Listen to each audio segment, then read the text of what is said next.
And welcome back to the WTF Sunderland podcast as we gear up for our annual fixture release show. By the time you're listening to this, you're going to know exactly who it is that we're facing and when. However, at the time of speaking, it's currently 8:49, so we're going to have a wee sort of 10-minute chat about the season ahead, who we fancy playing first, last, and all that stuff. I am joined by two regular WTFers. Sorry, almost got the name of my own podcast wrong, and I was the one who changed it. First and foremost, as I say, it's Peter Oliver. Pete, how are you doing? You all right, mate? Hello, yes, I am. Really very canny. Quite interested to see this because I'm generally not as massively interested in the fixture list coming out as a lot of other people. I don't care when we play them, really, but there's a few dates I always look out for depending on when I can, get back over for travel and everything. So quite keen to see what it is, but I don't care what order they come in. We've got to play them all at some time. Out of curiosity, when is the dates that you're planning on coming over so we can keep an eye on those games? I will be running the Great North Run on the 7th of September. I think our plan is to come over the week before, which I'm doing for the Foundation of Light, by the way, which, of course, we will add the Just Giving page to the link when it's posted on socials. Please do give generously. Give generously, give often.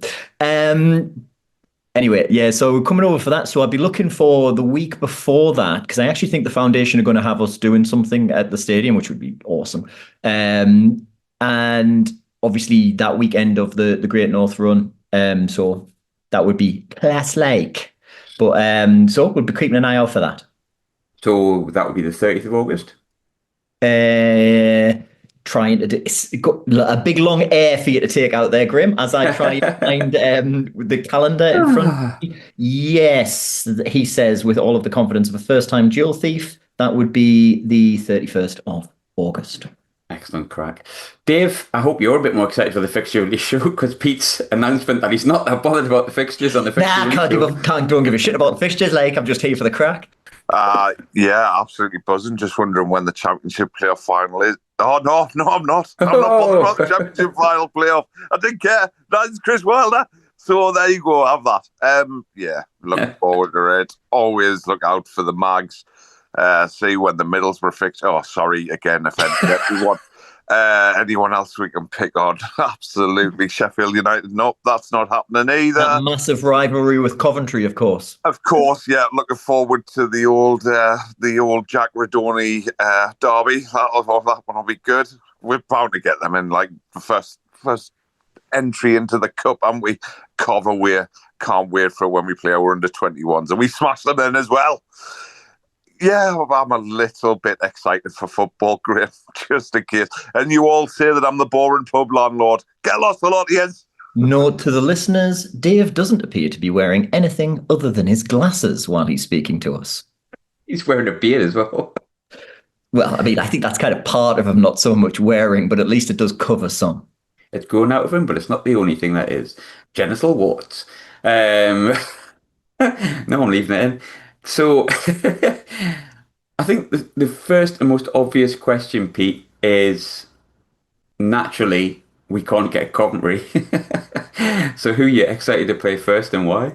Look, I said I'm not fussed about who I play and when, but obviously there are names in this league that you just want to get. There's names that conjure up imagery of the history of English football, of European football. So I'd love one of your big teams. And I hate when it go the big six, big four, whatever it is. But yeah, look, there's some teams that come with a bit of romance. I would like a Liverpool, an Everton, a Man United, somebody like that at home. Arsenal at home. One of these that's us back. You're playing. I know Everton have had a few rough years, but they're still one of the biggest clubs. And Man United might be relegation battlers with us next season. But they're still a name. They're still a massive brand. And I think it was interesting when you looked at what the lads were asked. Who do you want first? Did you see that social media thing that went round? Eliza Mayenda. I don't know. I don't know. I love him. I love him a bit. It's bring them all. I see that's where me and Mayenda's mindset match up. It's doesn't matter. Bring them all on. But no, it was nice to see that. And I think when you've got Chris Rigg saying, I want to play Man United, and I think I can see why a lot of the lads said Liverpool. I think Patrick Roberts said Liverpool. Leo Hjelde, Nottingham Forest. Interesting. Yeah.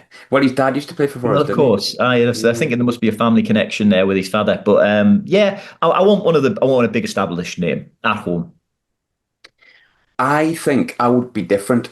I'm looking at so the first season we got promoted, not the first season of the Premier League, actually, it was the second one technically, but the first in the Stadium Light year of 99 2000, when we had Chelsea away, Watford at home, Arsenal at home. I remember thinking, oh God, Chelsea away, and then we got battered. Obviously, we got them back, so it was fine. I still remember the guy in the middle of the pitch going, give me Lovejoy, because Tim Lovejoy was saying on Tucker AM that we would get absolutely destroyed again, and we were 4-0 at half time. Alan Hansen, Niall Quinn, absolutely destroyed. Marcel Desailly after he just won the World Cup. I think what I'd like though, and what I remember about that season is going to Watford at home and thinking, no, we can win this, and thinking we can bounce back from that, and that gave us confidence, which is odd because obviously Watford weren't one of the big teams, but it's like you got that 3 points on the board, and then we got a 0-0 draw with Arsenal. So for me, two winnable home fixtures in the first three will do me in any way, shape, size, or form. I think because of what the atmosphere will be like, I'd prefer a home game, whoever we get first, because the atmosphere will be really big, and I wouldn't want to get hammered like 4 out of Chelsea again, opening day of the season away from home, and just be like look like cannon fodder, if that makes sense. So anyone at home, but preferably a game that is perceived as winnable. Although every game in the Premier League is really difficult. So that's Man United at home, then we're all agreeing, aren't we? Or Spurs. Well, yeah, or Spurs. Actually, that would be another one, wouldn't it? But yeah, you're completely right, Graham. I think I agree with you there as well, mate. That we're just I want some of the glamour, but it's a business at the end of it, and there's getting some of those points on the board early is so crucial because you don't want to be seen as, oh my God, they're going down. It's a they were so buoyant last season, playoff final heroics, but Sunderland looked doomed just 1 week into August. The season hasn't even started. There's an argument that Brighton away and everyone dressing it was Tommy Watson, as we've pointed out previously, would be quite good. I mean, we'd all end up just looking like Cole Palmer if we're completely honest with each other, but like we can try to pretend we are Tommy Watson. Dave, what was your what are you salivating for at the start of the season? I shouldn't ask you that. I'd get a wrong answer. I think for me, I'd love someone like for the same reasons as you, but I'd love like a Wolverhampton Wanderers at home. They always bring like a decent following. They're pretty die-hard as well. The atmosphere is class. Yeah, they are. They're top tier fans, to be honest. Yeah, I'd take Wolves at home, but Brentford. It doesn't matter. We're going to win the league. We're going to win all 38 games, so it doesn't matter who we play, really. We will score over 100 goals. I'm not quoting Pete from last year. Yeah, really excited for it. You're just kind of hoping that... I remember... Do you remember them days that we used to play League One football? Remember when we got relegated and we played Charlton? That day, the weather and everything was perfect. The sun was out. Gooch scored a header in the 877th minute. It was just a great day, wasn't it? So, yeah, that type of weather forecast, that type of fixture, absolute massive buzz. Carry it on from Wembley. Be lovely, wouldn't it? All I remember about that day, as much as it was quite a good day because we'd been crap for ages and then we went and won in the very last second, was watching Glenn Louvens and thinking, God, he's got the turning point of like a World War II tanker. Like he was just so slow in his turn, and then Ali Mozturk was literally half a yard faster than him, if that. And that was, yeah, it was a bad day. But you're right though, it's like it's an exciting time because I think maybe people like our age are a bit more used to Premier League days. Like we had 10 seasons in the Premier League, we'd had seasons beforehand with won big games in the Premier League. We've been close to being top of the Premier League twice for those of us old enough to remember it in 99, 2000, 2000, 2001. But when you're looking at, there's a generation of Sunderland fans that haven't had a Premier League fixture. There'll be kids that are like, what, 8, 9, 10, 11, who'll be looking forward to the first time they've ever watched Sunderland in the Premier League. So I get it, it's exciting. 14, but 15 who won't really remember, even if they were taken as really little. That's horrible, isn't it? That's actually awful. It is really, when you think about it. If you're not, I mean, they've lived through some of the worst. Imagine being 15, 16, being a Sunderland fan, being a proper fan as well. And you've lived through probably the worst period. I mean, definitely, though, the worst, officially, statistically, in every way, the worst period in the club's history. Jesus, I haven't even thought about them, poor bastards. Sophie's like that when we bring stuff up, and Sophie's like, well, I like Josh Madger. And I'm like, oh, God, that was your height. You never saw Kevin Phillips. Oh, you didn't even see Stephen Caldwell. Yeah, that terrifies me. It's hilarious. I've got a behind the bar at the pub. I've got the Sunderland match ball, which my dad won on New Year's Day, third season in League One, I think it was, and everyone comes there. We get a lot of people in the Cotswolds kind of kicking about from the northeast and stuff, and of course it always draws attention. And someone said to us the other day, like, "What's so that ball there? Who's on that?" I was like, "That'd be officially the worst team Sunderland have ever had, ever." And they're like, "Oh, what, the one that got relegated from the Premier?" I was like, no. I'm talking 3 seasons into the League One tenure. That's how bad that is. Like, oh, do you class that as the worst team ever? I'm like, oh, it's definitely the worst team ever. There's only 2 names on there, and I'm not doing anyone's personality a disservice, but like Luke O'Nien will be on there, Aidan McGeady will be on there, and then after that, it is miserable. Denver Hume, Jack Baldwin. Wow, I'm not digging them out personally, but professionally, That would be former guest Jack Baldwin. Lovely lad, Jack. Friend of the pod, Jack Baldwin, character assassinated from his bed by Dave the Sniper. He actually is as well. I still speak to him, so I hope he doesn't listen to the show like the rest of everyone else on the planet. That doesn't bother. But look, we're about 30 seconds away from the release, so quick quiz. I'm going to give Dave a question, then Pete a question, and then we're going to have a look at the fixtures. What was the score the last time we played in the Premier League, Dave, and who scored our last Premier League goal? I have been through too many miserable times since then for me to even remember that remotely. So that is a hard pass from me. Right, I'll give you the answer. Hey, we got beat 5-1 off Chelsea. We exploded John Terry off the pitch. And our last goal scorer in the Premier League was the ex-dirty mag, Javier Manquillo. And you wonder why I have forgotten that. That's a bit of a rough one, to be fair. Pete, quick one before we get these fixtures, because they're in my hands. Can you name me Sunderland's first day opponents the last time we played in the Premier League and the score? Not at all. There has been so much horrific water under so many horrific bridges since then. I haven't the first clue. It was, I don't know, we played Hamilton Academicals and Rach Carter scored. No, surprisingly, considering the Scottish. It was Man City in Pep Guardiola's first game. I was there because I got SAFC tattooed on the inside of my lip the day beforehand. It doesn't look as good as it used to. It now looks more like it's as safe. But yeah, so we played Man City, got beat 2-1, and it was the first time I saw that kind of weird Pep Guardiola right backs as central midfielders occasionally playing, and we got beat 2-1 because Paddy McNair bundled in an own goal. Cheers, Paddy. Thanks, mate. Appreciate it. Anyway, you have safe tattooed on your bottom lip now. You please die as a bod boggy, I'll get it out, bog body, so that when you're found in like 700, it's not as bad as it says SAFC, but do please make sure that you have that like in your funeral planning for the many years down the line, Graham, is that you go as a bog body so that generations in the future find you and try and study that. I've just done life insurance, talking about funerals. Oh, mate, I know it's good. We can talk about that off air. Yeah, pensions, life insurance, and all of that stuff. Oh, man alive. If I die, I want it to be known that I want on my coffin. I don't want anything other than FTM and unsubscribe in flowers on either side.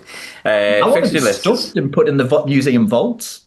Yeah, can do that. I don't know how we've got to this point. The fixtures are out. They were out a minute 30 ago. So the opening day of the season will be West Ham at home on the 16th of August. So immediate reaction, Pete. What do you make of that? West Ham at home. I'm just trying to get a list up myself in front of us. Do you know what? It's a good challenge. Yeah. It's a big old challenge, really. Good. Happy with that. Solid Premier League team. I mean, bunch of daft lads, some of the fans, but I know some ones that are absolutely quality. I do love a proper Cockney. But from Essex these days, but never mind. I'm happy with that. West Ham at home, back to the Premier League. Here we go. And that's me father calling to say it's West Ham at home. I am comfortable with West Ham at home. I think, look, it's a tough game. I think any game's tough, but they finished 14th above Man United and also West Ham.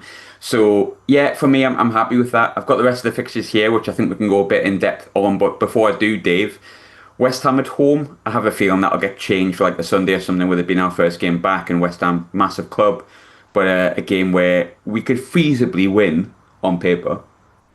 Yeah, exactly. A really good friend of mine down here, regular at the pub. He's a West Ham season ticket holder. Also, really weirdly a QC. So, but you wouldn't expect it. But Neil's quality. KC these days, old boy. KC. Apologies.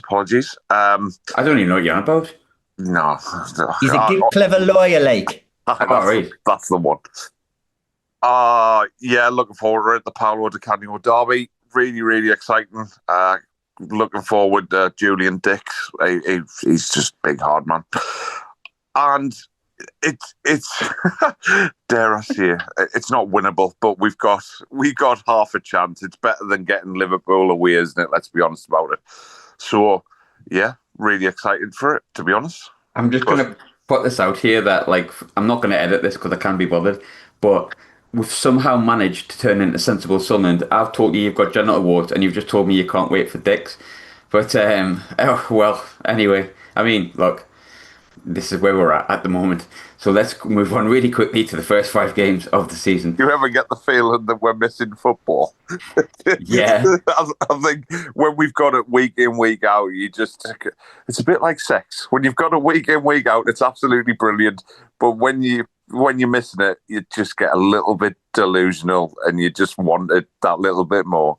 We've gone so deep and wrong at this point. I'm going to have to move on really quickly and keep the professionalism as best as I possibly can. And we'll look at the first 5 games. So look, the first 5 games, I'm delighted with, to be completely honest. Yeah, because look, we could feasibly lose those first 5 games. If we lose those first 5 games, lads, just prepare yourselves for a horrible season of podding. But I think on paper, West Ham at home, Burnley away, Brentford at home, Crystal Palace away, Aston Villa at home. Villa's obviously the most difficult of those games.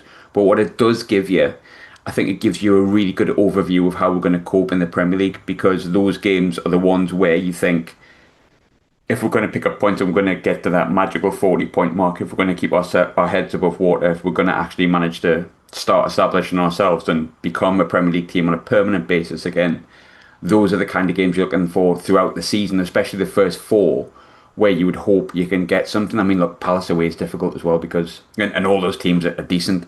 But if you're picking a first away game, Burnley wouldn't have been my choice for the glamour. But in terms of the players they look to be losing, I prefer them at home. But like, I'll take especially those first 3. But Pete, those first 5 games are really good, aren't they? If we're completely honest with each other, as good as I can get, I think. I'm trying to do a quick little workout in my head about what I would be happy with points wise. 3. 5. 3, yeah. 3 to 4 is what I was thinking, if I'm honest. 5 would be lovely. Do you know what? I went through it because I was about to also make a little you would almost think that I don't prepare some of the things I say before I say them on this podcast, or I don't think about them immediately before I say them, but I do occasionally. And I was thinking, oh, well, are these the teams we've got to beat if we want to stay up? And I start looking around and I'm like, Jesus, there's some teams in that league, isn't there? There really is. When you see it like that and you see it laid out, there's some teams in that league. Yeah, I think 4 points would be an absolute belter from West Ham, Burnley, Brentford. No, do you know what? I mean, I want more. I want more. I demand more. High performance. That's what it's about, isn't it? So let's 4 points. I'll be happy with. 5. I'll be over the moon. Yeah, look, I think the games. There's no easy game we could feasibly lose all 5. Like, I mean, look, if they lose all 5, I think we need to, I think we need to be prepared that panic. The last time that some of these Sunderland players played against a Premier League team, it was against that Mags side, wasn't it? And I'll always remember what Yen, my wife, said. I mean, she doesn't watch football, doesn't like football, isn't allowed to watch football with us anymore after her leaving the house allowed us to beat Coventry. Please listen back to previous podcasts to find out what that's about. I'll just always remember what she said. She said, "Why are they bigger and stronger and quicker than the Sunderland ones?" Well, because they cost nearly £500 million to put them together. But yeah, I'll be interested in seeing how. Yeah, look, this is going to be hellishly tough. It's a huge step up. The Championship's a wonderful league, but the Premier League's a different beast entirely. I've got confidence in these boys, though. I still think they can make that step up, and they're there on merit. So 4, 5. I'm going 4 points. 4 points is what I want. I think there's a wonderful fearlessness about this team, and I think one thing I'd say, I remember when we went up under Mick McCarthy, and I remember famously saying to my grandparents, "Well, at least we won't go down with record low points like we did last time," and then we beat our own record low points. And I remember really early on, I think we played. It was Charlton open day of the season, and Darren Bent absolutely destroyed us. And I remember just thinking, "Oh God!" And then I think the second game that we had was against. It was Liverpool away. We got beat 1-0, and then City at home. We got beat 2-1. Then we went to Wigan, which were I think also newly promoted at the time, and got beat 1-0. Then Chelsea and got beat 2-0. So we lost our first sort of 5 games of the season. We came up against West Brom, and we were absolutely desperate for a win. Zoltan Gira heads in the very last minute, and it was 1-1. And at that point, you start going, "Oh God, this team's not good enough." But look, I'm just looking through that squad at this point, and they weren't young, hungry, fearless players. They were like, no offense to the players mentioned, but second mention of the podcast, Stephen Caldwell, Gary Breen, but players that were, did a job for us. But I think in terms of the Premier League, they maybe had a little bit more nous and stuff like that of what we're expecting. They just weren't good enough, ultimately. I think if people remember, back in those days, Dean Whitehead was our best player. And that's no disrespect to Dean Whitehead, but Dean Whitehead was a fantastic servant for Sunderland, and I think really underrated, but it shows you maybe the quality of the team we had. I do see. Yeah. So when you're talking about having Job just played in the middle there, and who he's going to go on to be, and who, ideally, some of the talking about bringing in Chris Rigg, well, obviously who we have, and players we're talking about bringing in different levels. I think they're different levels, and I also think they're players that will go. I'm not going to sit here and worry about if we lose 5 games. That's our job. That's our job to do that, and I think it's a great first 5 fixtures just for working out where we're going to be and how far these young boys can go. I think it's actually ideal. But let's look at, there's no Boxing Day, obviously, Dave. There's no New Year's Day fixtures either. They're on different days, which is a bit of a pain in the backside. Ashley's asleep at the moment, but her dad's a Leeds fan, and she was absolutely begging for Leeds at home on Boxing Day. And she's almost got it. She's got it on the 27th.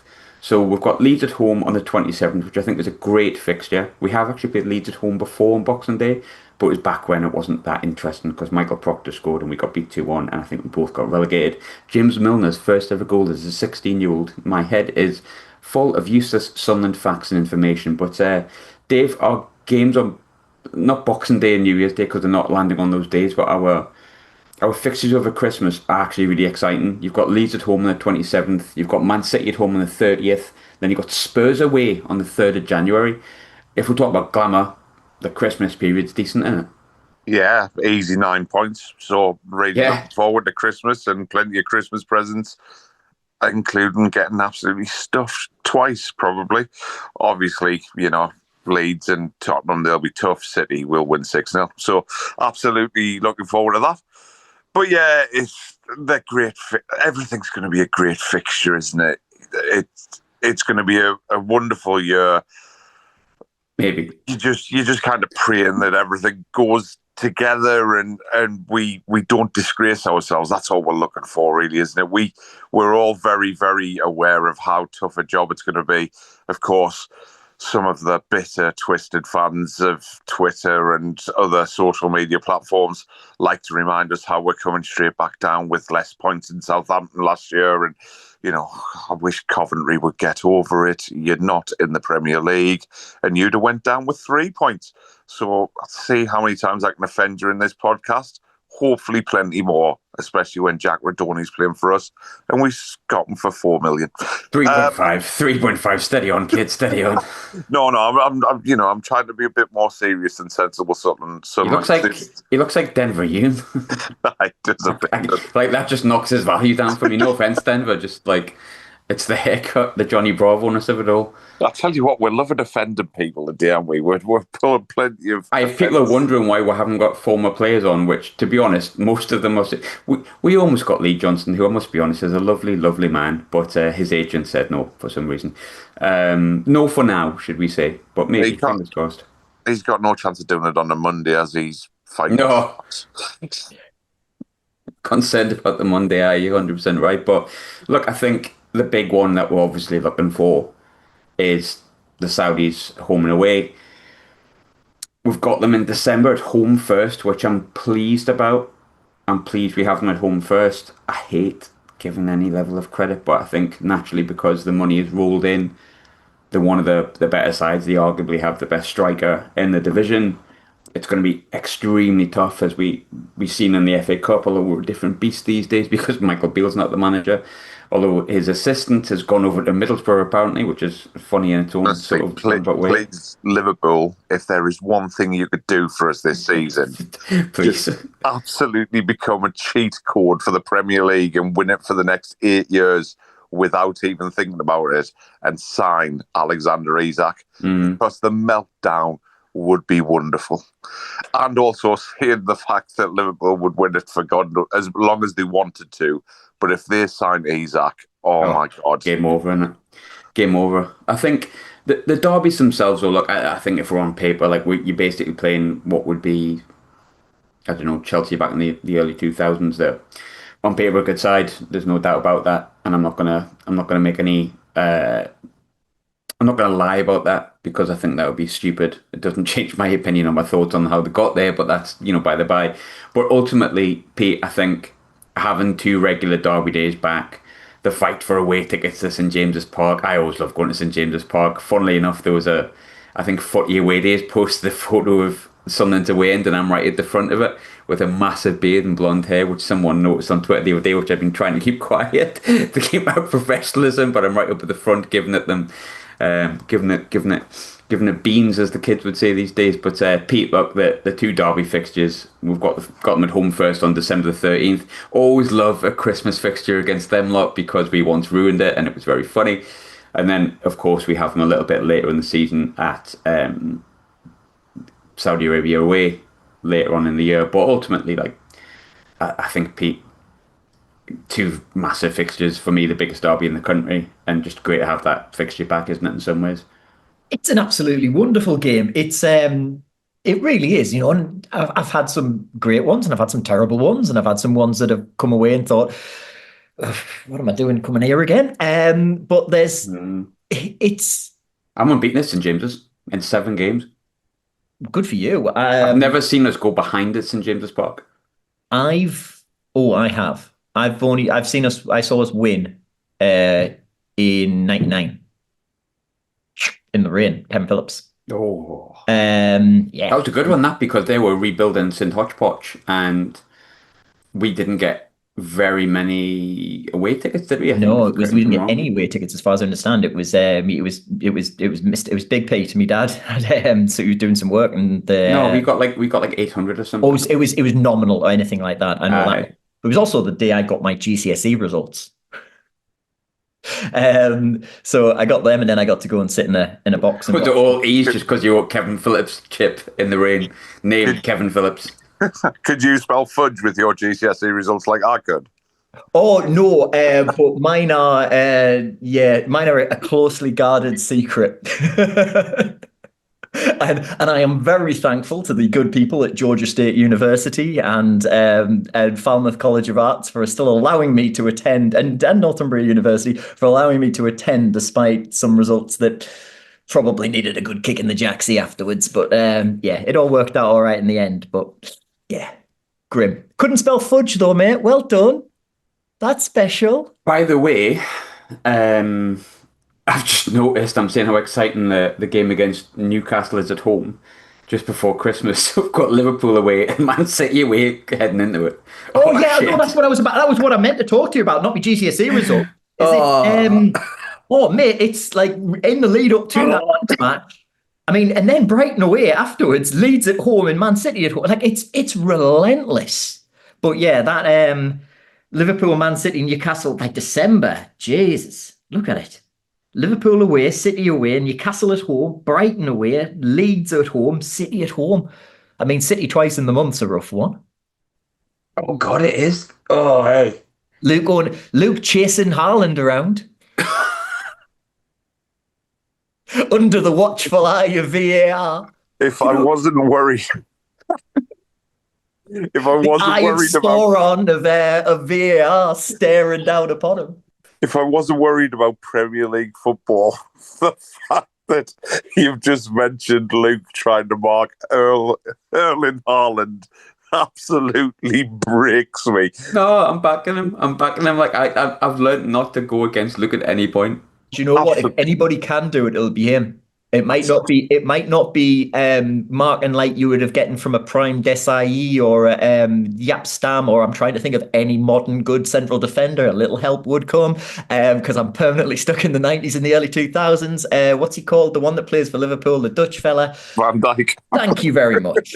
He might not be in the style of that, but I'm sure he will have done his homework and he will be doing the best to try and find where is that one weakness, because that's one of the things I love about our Luke is he's Tell always you what, finds a way. he is the dream one day on the podcast to interview, because 100%.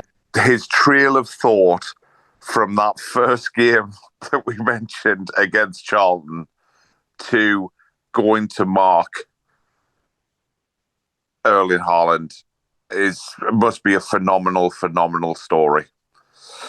So yeah, how he manages to, he's just living every boy's dream, isn't he? Living every boy's dream to go from that game against Charlton, which he openly admits himself already, how he was just lost, to Premier League football. I'm absolutely made up for the bloke, to be honest with you. Yeah, me too. I'm a massive fan of Luke, so fair play to him. I think the idea of him going up against Holland is just not funny because I think it's such a mismatch. I think it's funny when you look at that and how far we've come, but there is an element of like, when we spoke about winning at Wembley and we're all on that big high, which I still am, to be honest. And we go, well, I wonder when it's going to hit. It's hit now. When I look at those December fixtures, and I'm like, oh shit. So let's move on quickly on to something else.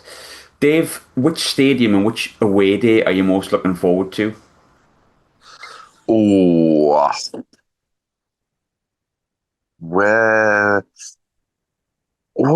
I've done Craven Cottage before, and I really enjoy Craven Cottage as an atmosphere. It's really good.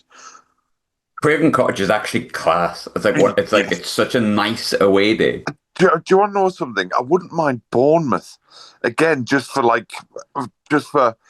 the type of stadium that it is. It's a little bit shit. Basically, let's offend the Bournemouth fans as well, because I'm offending everyone else today. But yeah, I've done Old Trafford. Spurs away. Got to be done, hasn't it? It looks so impressive, and I kind of absolute bastard. You've just nicked you went through all of the stadiums and nicked I was going to be nice and brief and go Spurs. It's Spurs. That's what I want to go. I'll fly over for Spurs to go to the away game because it's nice and direct, and I really want to see that stadium. Yeah, I've realised, Pete, after I'd mentioned the Vitality Stadium, that I would be absolutely lynched by half of the world when there's actually world-class facilities in somewhere like the London Spurs Stadium. Sorry, not the London Stadium, that's West Ham. Yeah, I definitely think Spurs, and I've never done the Emirates either, so possibly the Emirates. Oh, I've done the Emirates a few times. I'll tell you a funny story about the Emirates. Cause mine, for the record, if anyone cares, is Everton.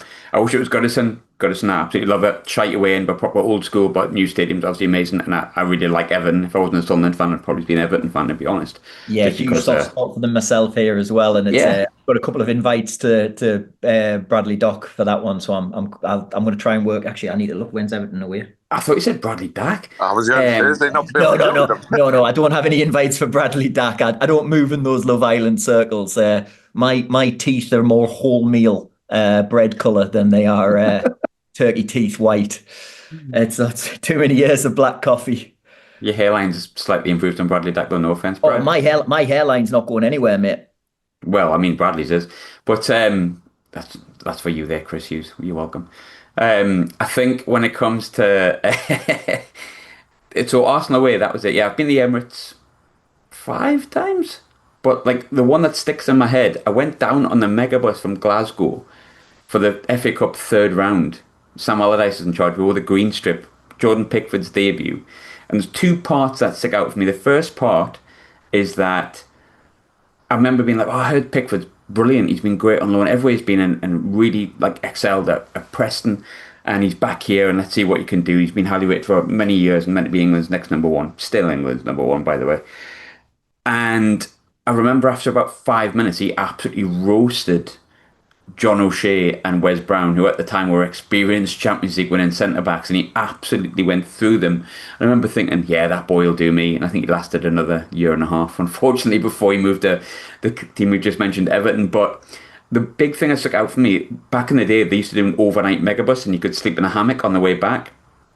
Stupid idea, because it really wasn't great. And I had Bart Simpson pajamas on, and I woke up at 6 in the morning, shattered, belly, didn't really get a good kip, if I'm honest, because I was in a hammock on a megabus back from London, and the guy just woke me up and went, by the way, mate, David Bowie's dead. And I burst into tears because I was tired, knackered, and sad that boy died, and I had to go into work the next day, and me and my friend Nicky, Nicky, who's the funniest man I've ever met in my life. This is meaning nothing to anyone, by the way, but I'm telling you the story. Just live with it. This is your reason to unsubscribe. Nicky played Heroes, and I burst into tears again at work, and the manager came over and was like, "Is everything okay?" And I was like, "Boy's dead," and that was it. So yeah, that's the end of the story. But okay, so Everton, Spurs. I like going to St Poch. Not gonna lie, I enjoy that. I enjoy the whole battle from Central Station going up towards that place. But right, okay, final question. 3 games you're most excited for, Dave, and don't beat around the bush, just bloody say them. Newcastle home, Newcastle away, Mm. Liverpool away. I'm gonna go West Ham at home because it's the first game. I think it's a good marker. Mags at home, and Everton away.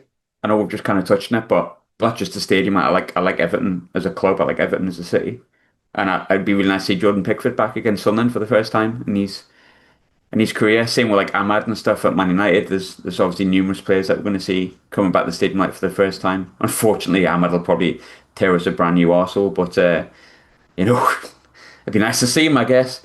Pete, what's your 3 games? The Mags home and away, I think goes without said. But Mm, I've got uh, both the Liverpool clubs away.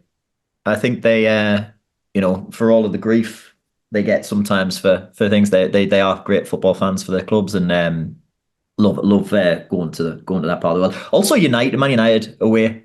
I'd always hold. I'm of that generation where that great United sides of Ferguson came through, and it still is, mm. a place of, that those teams of Cantona, those teams of Beckham at his best, the some of the players that we've seen there, Brian Robson at his very best flying through there. In Keane, of course. Like I don't love Man United. That's wrong. What I was about to say there. Do have a very big soft spot for Man United, despite the shite that they're going through now and everything like that. But so I'll look out for that one as well. I have no soft spot for Man United for Oh all no, the I mean reasons when I you say mentioned soft spot, before. I mean like it's more of a respect for what they achieved I than do anything have, like that. Because it's when I yeah, say soft spot, it's more, they as much as I mean, I'll never forgive Ferguson for what he said about when Ole Gunnar Solskjaer took a dive at the Stadium of 2-2, Light the for the 2-2. equaliser. Yeah. Aye. And he was like, oh, it was a clear foul. It was terrible. It was disgraceful. It's like the blatant dive I've ever seen in my life. It's up there Didn't with Arsene really, Wenger trying to didn't, defend Patrick Vieira after he punched Darren Williams in the back of the head, and he got sent off. And Wenger said, "Well, as if he had really punched him, then he would have not got up." do you remember really said Solskjaer tripped over the sprinkler, didn't he? Sprinkle is I know that's what I was trying to remember who had said it. But yeah, so I've never really forgiven them for that. But you've got to respect what they achieved. It was phenomenal, really. One thing I'll say with Man United is that, yeah, like because they were so successful and stuff, and they used to get jammy last minute goals, Fergie time, and all that stuff. That naturally frustrates me about them. But this is going to be going back into another Graham story. My job that I do in a day to day, I've done media a few times at Old Trafford. They're doing absolutely outstanding food thing. All the people are really, really nice. I remember he gave me like they had 8 pies left over when I left, and he went, "Do you want them?" And I was like, "Well, not really. I'm not going to eat 8 pies, but I'll take them because I thought I might see a homeless person." And then I'd be given 7 of the pies to a homeless person, which made his day. And it was the people were really nice. They had a nice salmon dish. It was really, really good. But the big thing I always remember from doing media at Manchester United is when you're walking through the corridors in like the bit where like the press and stuff go, and you see your Beckhams. I mean, look, Sir David Beckham, as it is these days, if you're an Englishman, an iconic footballer, and like one of our best footballers of all time that ever existed, and quite a funny man based on his documentary. But you see like your Cantonars and like there's been a lot of iconic moments at Old Trafford, and I've seen us win at Old Trafford, and the most iconic moment that I've ever seen at Old Trafford was Vito Minone saving that. I can't remember his name. Was it Fabio Raphael? I think it was Raphael that saved the penalty. Well, he didn't save the penalty. He missed the penalty after we missed pretty much all of our own penalties, but decided to score 2 of them and win a penalty shootout 2-1 after 5 penalties each. So yeah, Old Trafford's always good. I've been there 5 times. At risk of offending Liverpool fans here, I've always been really let down by Liverpool. Anfield, I find, has got no atmosphere whatsoever. I mean, it didn't help that the last time I went, they all left on 77 minutes to protest the prices, which is something I 100% agree with at the time, and I'm pleased that they managed to do that. But it was quite funny because we then went and scored 2 goals and drew 2-2, and everyone was shouting "scab" at the home fans for a bit of a laugh. But I've never been impressed by Anfield. I've never found the atmosphere great.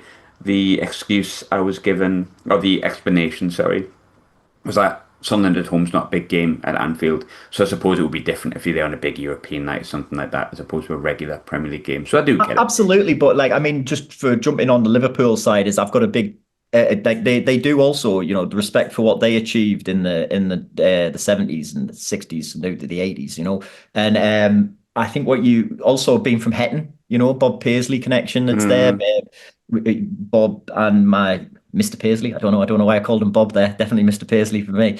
And my grandfather knew one another pretty well. And you know, there's pictures of when he brought the European Cup to Hetton. You know, that's class. That's absolutely. Let's be honest. By the way, Dave, my dad just mentioned the fixture list, and he says, "What does Dave think of the first 5? He reckons they're going to smash them all."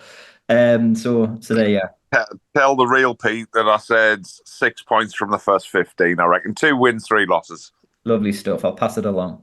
But yeah, so the connections between the region and Liverpool, I'm kind of on side with a bit there, because I mean those images of Bob Paisley. I love that the fact that in Hetton they have all of those images up in the around the, I think it's a Tesco now.